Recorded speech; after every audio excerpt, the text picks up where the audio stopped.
The Big Issue. Breaking down the issues that matter.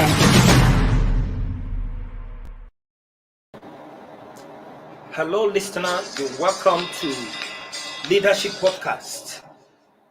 And of course, it is another edition of The Big Issue. I remain your one and only George Agba. We are here again in the studio to keep you tab with big issues in and around Nigeria. And of course, I hope you had a wonderful weekend. While you were enjoying your weekend, there were a pile up of issues of national interest.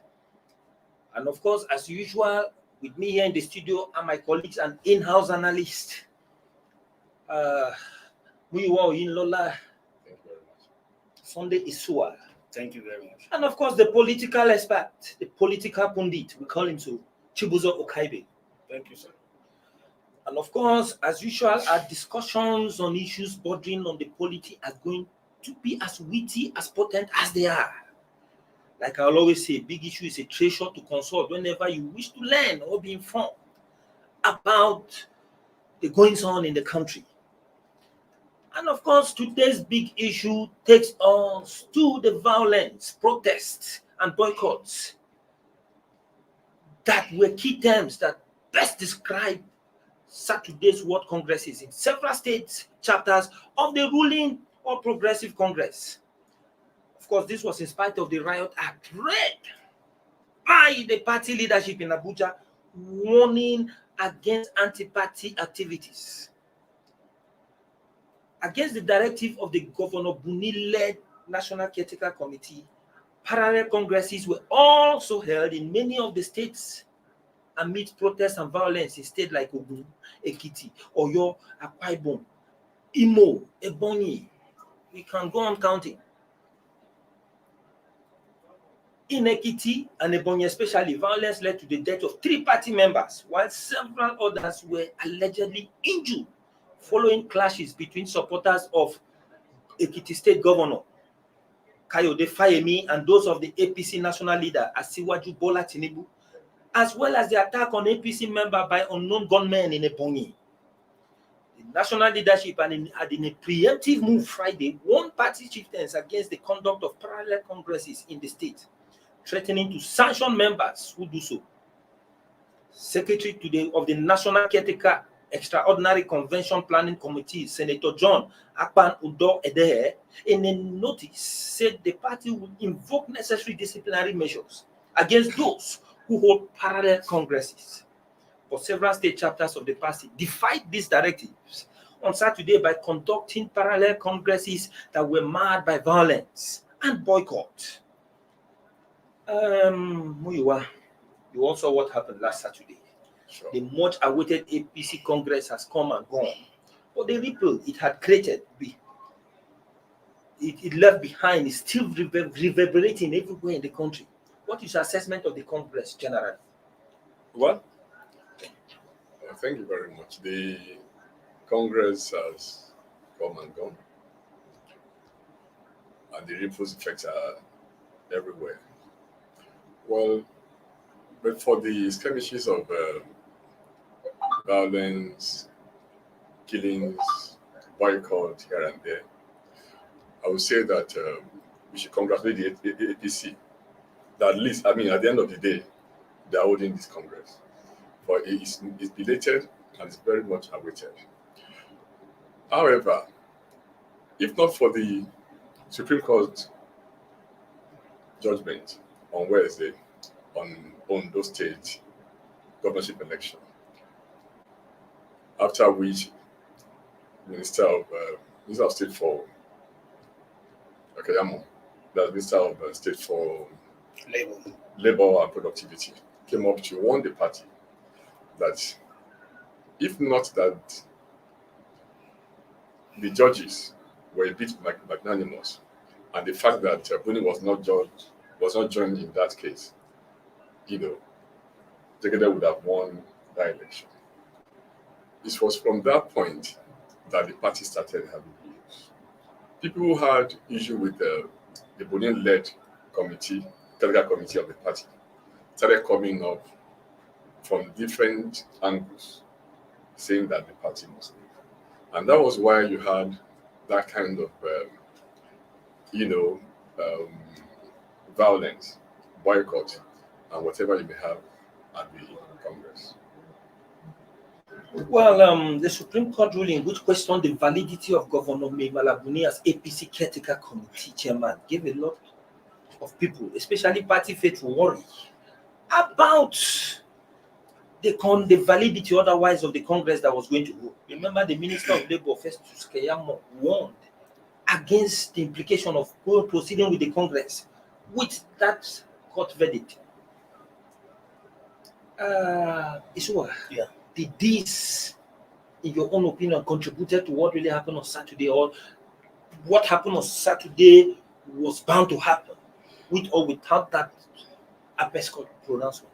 Well, fundamentally, a lot of things are actually wrong with our political party structures, because even before the nomination of Akere Domu as the governorship candidate of Ondo State, in the newsroom we had some kind of discussions, and we said that, look, for a sitting governor to send a nomination of a candidate to INEC to be absorbed as a candidate of political party, it was very, very risky, because the constitution have stated that expressly. If you check the constitution in section 183, and even the APC constitution, talk about issue of not allowing a sitting governor to hold another executive office in their article 17 sub 4.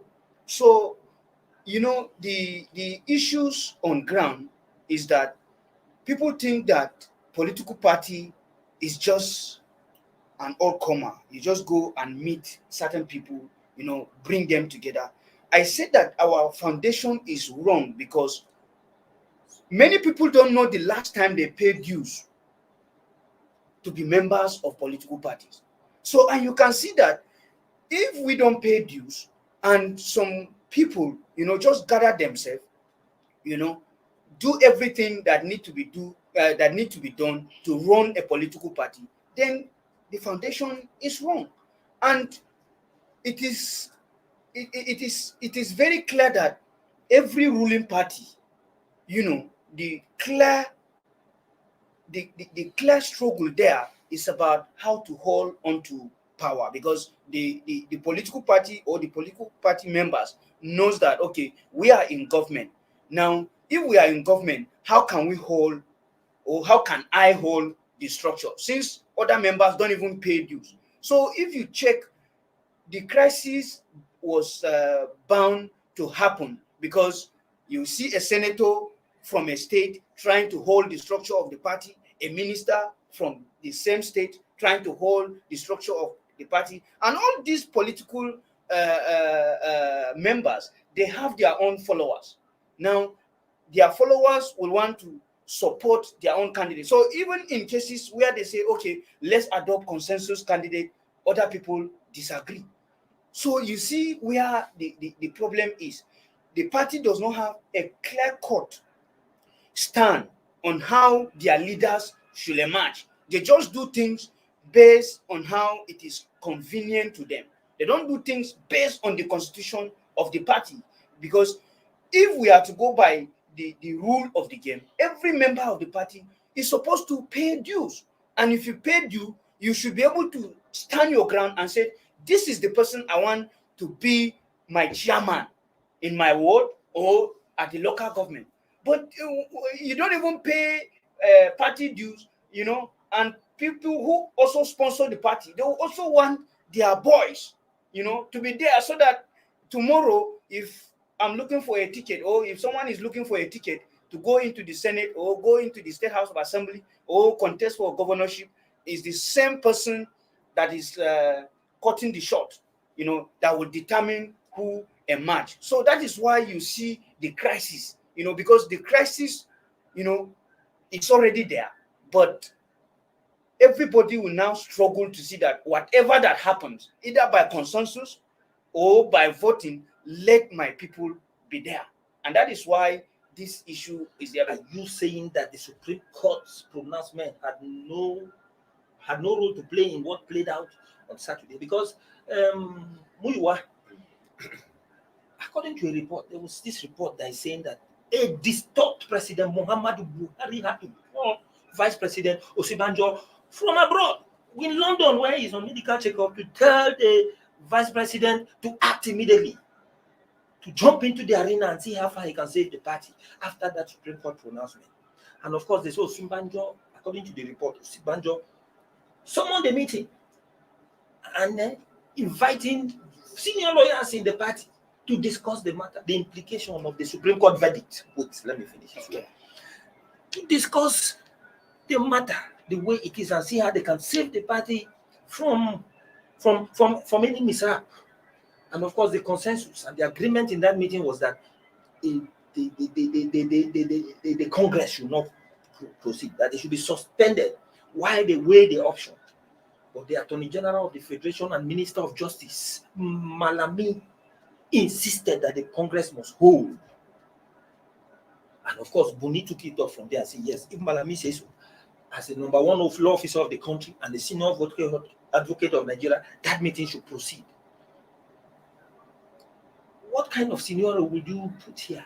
Well, sir, you see, this particular issue, the Supreme Court decision have nothing to do with the killings or the mayhem that happened during the Congress. You know, as I stated earlier, if you look at the political history of Nigeria from 1999, you can see that the ANPP, which was the major opposition party, they have always conducted their primaries or either congresses in a peaceful manner because they don't have much, they are not in government. So there is no much competition. If you check the PDP that time, it was also a similar issue because some people, members of the party, don't even pay dues. So people who are in government will always try to see that they impose their own people on the people because they are in government. And you know what that means? If you are in a ruling party, the chances are that once you are holding a party office, even at the local level or at the state level, it means that you are close to entering government because they can ask you at any time, say, okay, we are looking for people who will serve in this board or who will serve in the other board. Or if they want to contest an election, they will have to come to you. Members of the party will have to come to you and say, okay, we want this person to contest for State House Assembly or to contest for the governorship. So the issue is the party is not in the hands of the people.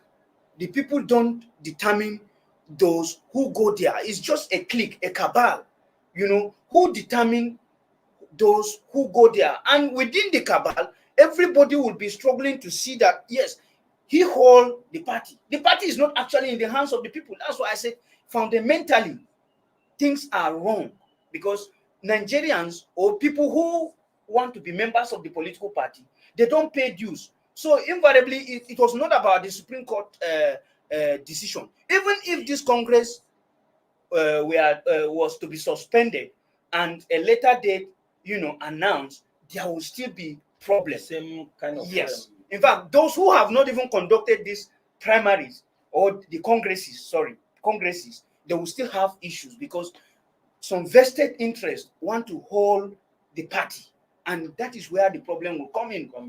Well, while these protests, boycott, violence happening last Saturday in the Congress is conducted by the opposition PDP was having a field day. They sit down, they smile, they issue a statement and tell the governing party that everything you are doing there is an illegality.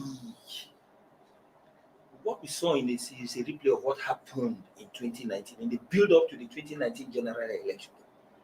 What is really the issue with the APC?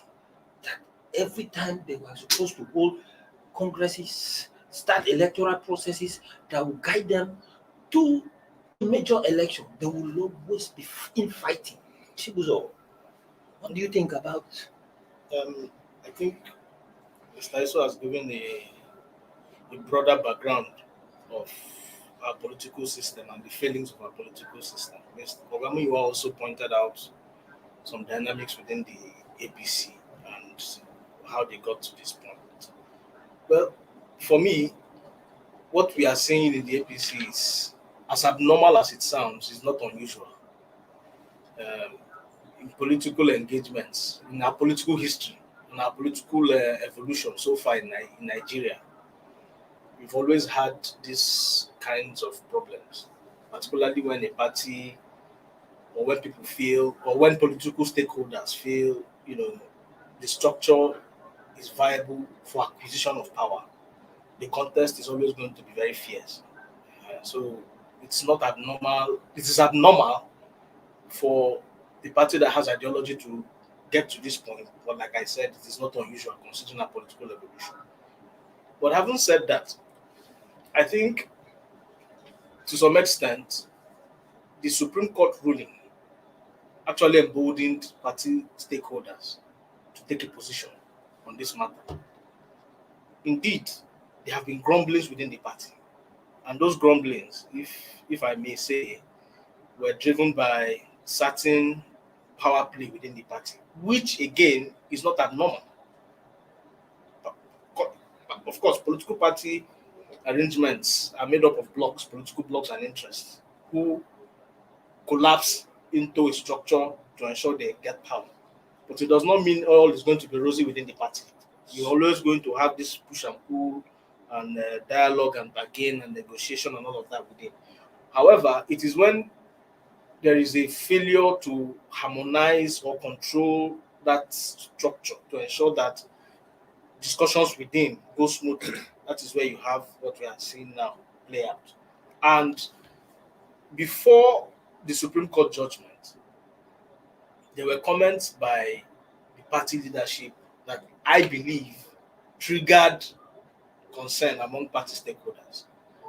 When a party comes up to say we are going to have a consensus arrangement on how party leaders emerge or party elective office holders emerge, it was always naturally going to trigger concerns.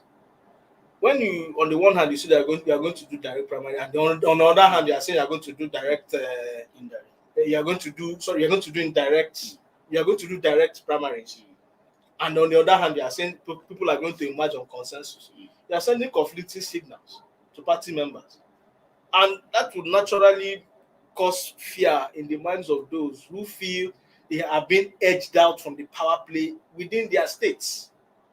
And so we saw that play out in Delta, for instance, where the Deputy Senate President, who appears to, because of his position and because of his, I don't want to put him above, because he's the leader of the party. In the way. No, Well, he's the leader of the party. It's deputy. I think deputy Senate President. That should be higher office than the minister. But the fact that you are deputy and you appear to be the leader of the party does not mean you should not open the space for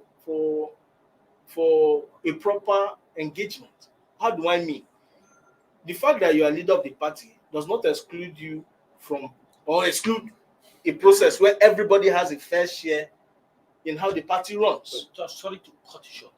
I'm not saying, see, let me guide you in that Delta state. Don't forget the Supreme Court pronouncement, when it was made, and party stakeholders started giving their various interpretations back what the Supreme Court said and its implication. Mwagege brought out a position of the law which was totally at variance with what Festus Keyamo said. But these are two people in the same state. That's where I was going to. And then at the end of the day, just like I was telling, Isuwa said the Supreme Court judgment did not impact negatively on the Congresses last Saturday. Do you agree with that? No, like I said earlier, it emboldened them to do what they are doing. It's an emboldening thing. It's not as if those concerns were not there before the judgment. Yes.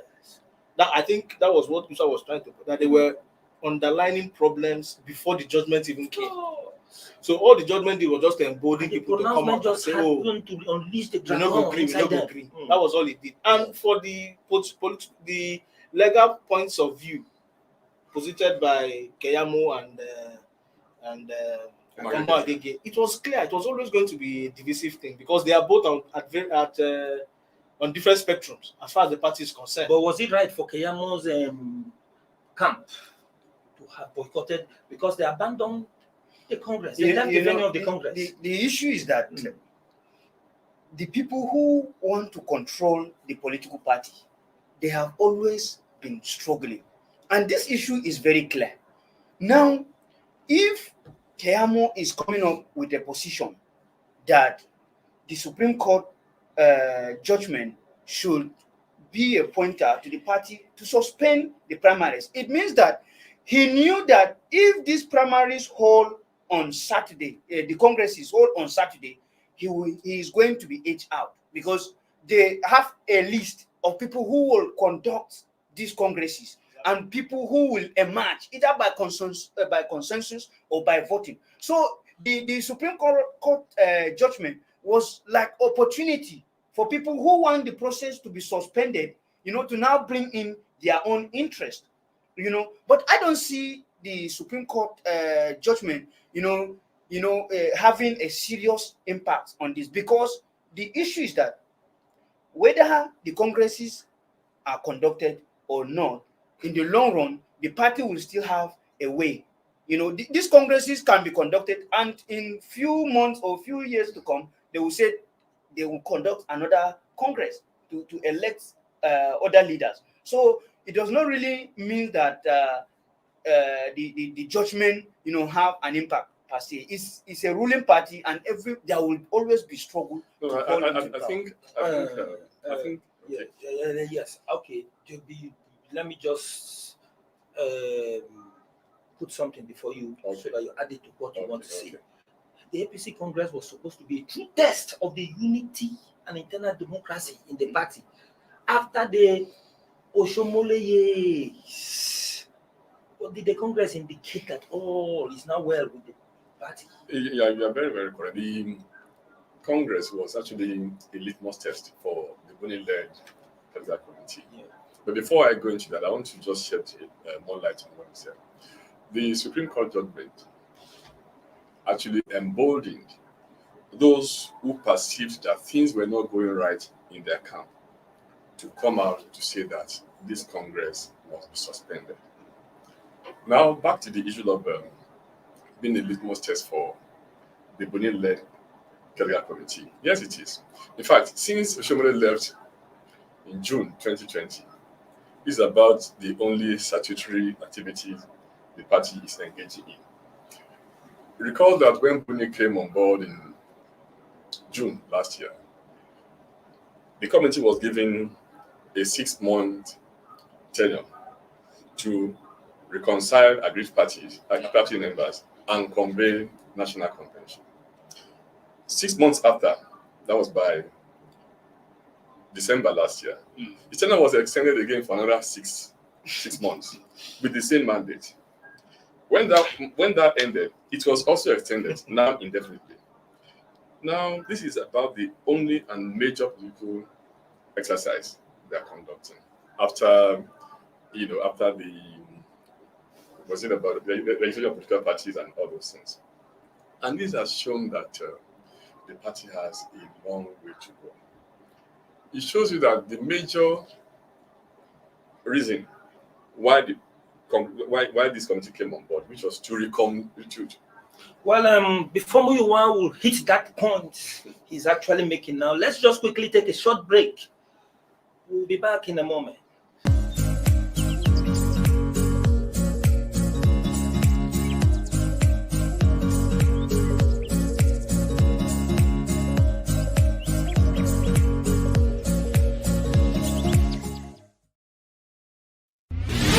The Big Issue. Breaking down the issues that matter.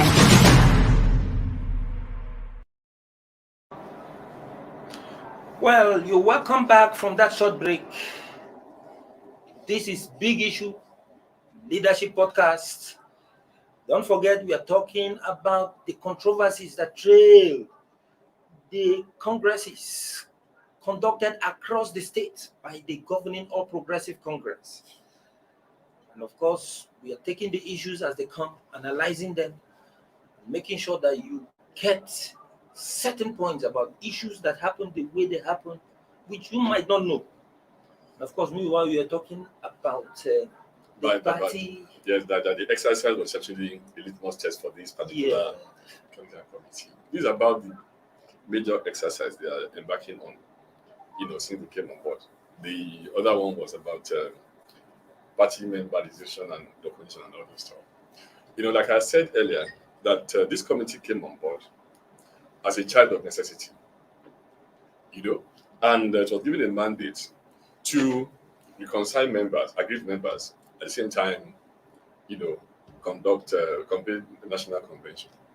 Now, out of those two those two assignments, the first one is what they are doing now. And from what has played out in the Congress, it tells you that people are still agitating within the parties. People are still not united. People are still aggrieved. And it's also a signal to governors and other stakeholders that want to come to the party, saying that the party they are coming into is not as stable, it's not as rosy as they may think it is. Well, in the next few days now, the various Congress committees across the state will be submitting their reports to the national headquarters of the party. And the party will have to constitute and inaugurate an appeal committee, because there will be all kind of reports after this particular thing that will be exercise. When they now consider appeal committee, then people who have grievance here and there, they can now come around, make their appeal, and the party will have to take a stand. Don't forget that the party had issued a statement that, in line with the NEC resolution of December 8th last year, nobody should go to court on any party matter. In other words, nobody is allowed to go to court, no matter how much he feels aggrieved with the outcome of this exercise. And there's an example to that effect. When Oshomole left power, or when they chased him out, his team members that remain threatened that they will go to court, challenging Buni's The legitimacy of Buni-led and Caretaker committee. The then acting national chairman, Iliad Etta, went to court to challenge. He continued with the litigation. He was expelled. It's a signal to all these other people that whoever wants to raise alarm or wants to go against whatever the party decides will be chased out of the party. But how many people are you going to chase out? Because in politics, 1,000 friends are not enough, but one enemy is too many. The more the merrier. The AC has to watch it. He has to watch the way it handles this particular matter, so that it does not disintegrate. 2023 is around the corner. If you chase me out now, I'll go to another party and I'll work against you. So I think it's a warning sign, and it's an opportunity for the party to reconcile its members ahead of the convention and ahead of the next election. Well, while some members of APC while some of the problems in APC are being solved, others are also emerging. Many of these emerging problems are believed to have impacted on Saturday's congresses, because the violence that allegedly took place is symptoms of unresolved crisis in the party.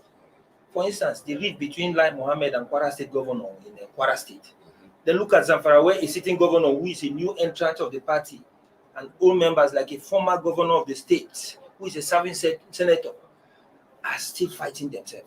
How can the party wriggle out of this problem ahead of 2023? You can hear what Muyiwa say, Chibuzo, that is what they should do before they get into that very big election. If not, it might be their own undoing. It is left for them to see how they can dialogue amongst themselves and try to come up with the best outcomes on how they can handle their problems. If they follow the party constitution, if they keep the ground open for open dialogue, I'm sure they will come up with possible solutions on how to resolve their problems. Well, there are two camps in APC now. Those who want the Buni-led APC committee to stay, and those who said, please, they must go. Although nobody wants to come out and loud it, maybe perhaps because of palpable tension and fear, No, it's that they may obvious. be blacklisted. Those who want Buni to stay are the ones praising the Congress and say it was peaceful and transparent. Why those who want him to go are the ones grumbling? Won't this whole war affect the party in the long run, like you spoke about 2023? So what do you think? Well, it will affect the party in the long run because there is no way you bring in a sitting governor, that is supposed to like hold the affairs of the party for just 3 months or so, and you keep extending it. Many politicians will not be happy because this is a sitting governor. There are things that real politicians can't discuss with him because they know that if they discuss with him, he has other governors that he will discuss with. And at the end of the day, those politicians may be punished by their own state governor. So as it is, having a sitting governor is actually a minus for the entire party because that governor is supposed to like just fix a problem and leave. So you can see, because he has stayed there long, it's just like having a military regime in a country. If the military comes, once they start enjoying, the taste of that office, they will not want to go. And you know what is involved in military regime. They suspend constitution, suspend every kind of human rights and all that. So it's the same thing. I was expecting that the Buni committee, because I know Buni when he was the secretary of the APC. I interviewed him as the secretary of the APC. He's a very sound mind and a very courageous politician. But it is expected that they give you an assignment. Even if some other vested interest want you to stay longer, just do that assignment and leave. Now you have stayed for more than how some even elected party chairman in convention used to stay, more than a year and all that. So I think he needs to gather himself, make sure that he conducts these congresses in a peaceful manner and hand over, because the longer he stays, the bad it is for the party. Well, some people are saying lack of internal mechanism for resolving problems within the party is because some key organs that are supposed to address these issues have not been constituted yet, like the BOT, the Board of Trustees. The thinking is that an independent body like the BOT, comprising elders of the party, would have addressed some of these knotty issues, like the wrangle over whether the Buni committee should go or remain. Why is it that the BOT is yet to be formed? I think it's only the party that can, talk on that matter. Ordinarily, they're supposed to have a BOT, but they don't have. But don't you agree with people who say that could be the reason why the crisis? That is why I was making a statement. If you have a military regime, you won't have Senate, you won't have the National Assembly. So Buni need to put this party together to enable them to have every organ that need to be, in place for the party. Because as it is now with a caretaker, you won't have a BOT. So, and the party need all those offices to be able to function effectively. And although the Attorney General of the Federation and other members of the party, like Omo Agege, the Deputy Senate President, and even the Akintola, the council in this Ondo State governorship poll that was that escaped nullification by a whisker. They have come out to defend Buni against the pronouncement of the highest court in the land. Will this Congress stand the test of time with the Apex Court declaration that anything done under the Buni leadership of this party is a nullity? Chibuz, I'm asking, what do you think? Well, I think it's a matter of time. Time will tell. But one thing is sure, that this is just the beginning of a long battle that's going to play out among the blocks within the party. You can be sure that more people are going to go to court. People are going to push and challenge a lot of things. It's like a shark, or like an animal that has tasted blood. Now that they feel emboldened by what the Supreme Court has done and how they've challenged the party and the feedbacks they are getting and the feelers they are getting from other party members. Blocks within the party are going to bond and cluster around peculiar interests within the party. And in the long run, you can only be sure that how the party manages it will define how the party goes forward. Well, what is happening in APC is making PDP to look like a saint. Although PDP has its own crisis there too. Although I can see some alignment in PDP. Former Vice President Atiku Abubakar, the presidential candidate of the party in 2019 election, going to meet River State Governor, who tend to be the strongest man in the party now, to mend fences and reconcile. And he's talking of him having a dream. And of course, what do you think? PDP are behaving as if they are battling to put their house well between these two parties. Muiwa, how can you weigh their strength based on their conduct so far? APC, the difference between APC and PDP is just about names.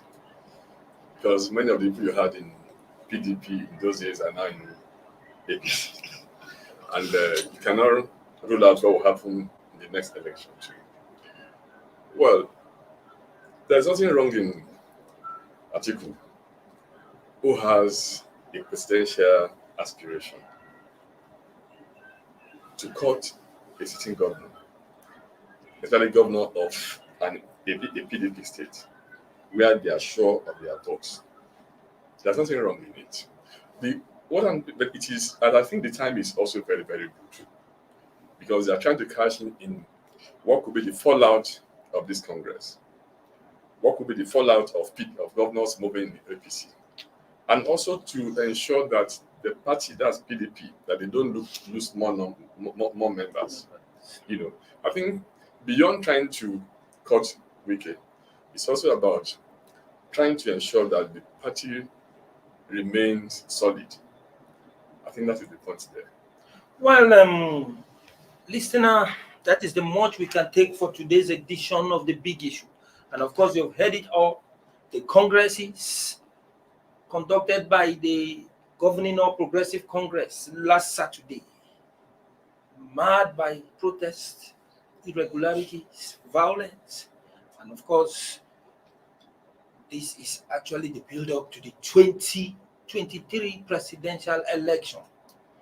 And of course, we will keep you tab on this very matter as issues unfold.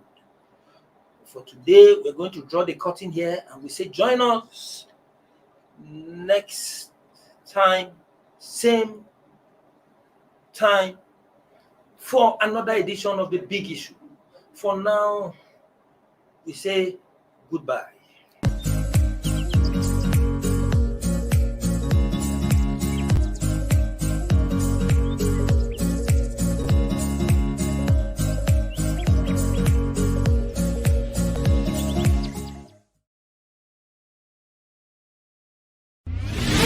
The Big Issue.